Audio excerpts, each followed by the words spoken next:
পদ্মার পাড়ে যেয়ে বিকালবেলা কি করলাম সেটা তো আপনাদের সাথে আগের ভিডিওতেই শেয়ার করছি। আজকের ভিডিওতে শেয়ার করব রাতের পরে, সন্ধ্যার পরে আমরা কি করলাম আর রাতে কখন বাসায় ফিরলাম। যাই হোক, এখন সন্ধ্যা হয়ে গেছে, এখন আর এই নদীর পাড়ে কাউকে মানে থাকতে দিবে না, সবাইকে উঠিয়ে দিবে উপরেই। কারণ রাতের বেলা সন্ধ্যার পর থেকে পানি বাড়তে থাকে। আমরা যে জায়গাগুলো দেখালাম যেখানে বসা যায় বই পর্যন্ত একদম ভরে যাবে পানি দিয়ে, যার কারণে সন্ধ্যার সময় পরে আর কেউকে মানে বাইরে নিচে থাকতে দেয় না। যাই হোক, তারপর আমরা নতুন ঘাটে এসে পড়লাম। এখানে পরিবেশটা অনেক জমজমাট ছিল। আর এই যে মুড়িওয়ালা মামাটার কাছ থেকে যখনই আসি, আমার দুলাভাইয়ের পছন্দের মানে মুড়ি ভর্তা বানায় আর কি। উনি সবসময় এই জায়গা থেকেই খাওয়া। আমরা আগের বারও যখন আসছি ওনার কাছ থেকেই খাইছি। আসলে ওনার মুড়িটা অনেক মজা হয়। জানি না, আমার কাছে একটু অন্যরকমই লাগছিল। আর এইদিকে মাটির জিনিসপত্রগুলোও বেচতেছিল। মাটির জিনিস বলতেই মানে আমি একদম মানে দুর্বল পয়েন্ট বললেই চলে। মাটির জিনিস আমার অনেক বেশি পছন্দ। তারপরে আমরা এখানে আলু ভাজা খেলাম। আমার মেয়ে যেহেতু অন্য কিছু খায় না, মানে সে চাবিয়ে কিছু খাইব না, কিন্তু এই আলু ভাজা একটু খায়, তার ওর জন্যই মূলত দাঁড়ানো। তারপর আমরা সবাই খাইছি। তারপরে আমরা দেখতেছিলাম এই জায়গায় কতগুলো কাঁকড়া রেখে দিছিল, কারা খায় জানি না, বাট আমার একদমই ভক্তিতে টানতেছিল না, শুধু ভিডিও করলাম আর কি। আর এখানে এই তো আপুর ছেলেটা বসে বসে দুষ্টামি করছিল। আর এই তো আমার মেয়ে আলু ভাজা নিয়ে বলতেছিল আলু ভাজা নাকি অনেক মজা লাগে তার। তো আমিও ভাবলাম একটা ভিডিও ক্লিপস নিয়ে নিই। এটা আমরা তখন 8টা বাজে, মূলত 7টা-8টা হয়ে গেছে।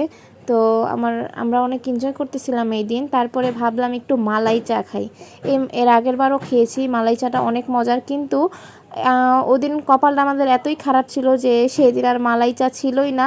তো গরম ছিল অনেক, আমার তেমনি চা পছন্দ না। শুধু ভাইয়াকে বলছিলাম যদি মালাই চা খাওয়ান তাহলেই খাবো, কিন্তু যা দেখলাম মালাই চা না। এখন ওনার আবদার হচ্ছে, আমাদের কথা মতো উনি আনছে, ঘুরাইছে, এখন সে চা খেতে পছন্দ করে, তার সাথে আমাদের দুজনকে দুধ চা খেতে হবে। তাই আমার চাচতো ভাই আর আমি খাইলাম, খারাপ লাগেনি, দুধ চাটাও ভালো ছিল। খাওয়া দাওয়ার পরে আমরা চলে যাই রাতের ডিনারের জন্য। ওইখানে যে আমরা মাছ দেখতেছিলাম, তো এখানে বলতেছিল জোড়া নেন। আমরা যেহেতু মানুষ কম ছিলাম এবং আমার ভাইয়া মানে দুলা ভাই মাছের কাটা বেছে খেতে পারে না, সে খায় না, আর বাচ্চা ছিল 2টা, তো আমরা 3জন মানুষ 2টা মাছ খেতে পারবো না, যার কারণে আমরা পরে ডিসাইড করি যে এই একটা বড় দেখে মাছই নেই, মিডিয়াম সাইজের, আর ওই 2টা থাক।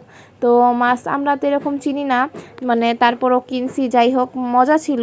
তারপর এখানে মাছ ভাজতেছিল, বেগুন ভাজতেছিল, এগুলো সব একটু ভিডিও ক্লিপস নিয়ে নিলাম। আমার চাচতো ভাইকে বললাম ভালোভাবে ভিডিও ক্লিপস নিয়ে। তারপর এই তো এখন ইলিশ মাছের লেজ ভর্তাটা মানে বানাচ্ছিল। তো আমি এটারও কি বলবো, আমার মেয়েটা এত জ্বালাইতেছিল যে ফুল ভিডিও নিতে পারিনি, অর্ধেক নিছি, আর সে কান্না করতেছিল, যার কারণে আমার এখান থেকে চলে যাইতে হয়েছে। কিন্তু ভাইয়ার আমাকে বারবার ডাকতেছিল, আপু ভিডিও না করবেন, একটু ভিডিও ক্লিপস নেন। তো যাই হোক, যতটুকু পারছি নিছি। তারপরেই তো এখানে আমরা সবাই খাওয়া দাওয়া করতেছিলাম। এখানে আমার ভাইয়া খাইতেছে, সব আপুরা টাপুরা আমরা সবাই খাইতেছিলাম। ওটার একটা ছোটোখাটো ভিডিও ক্লিপস নিছি আর কি এদিকে। তারপর এখন আমরা চলে যাব, রেডি হয়ে গেছি। তখন প্রায় 9:30 বাজছিল। যেহেতু আমরা সিএনজি দিয়ে আসবো, আমাদের একটু আগেই বের হতে হয়েছে, বাসে উঠতে পারি না। আজকের ভিডিওটি এই পর্যন্তই।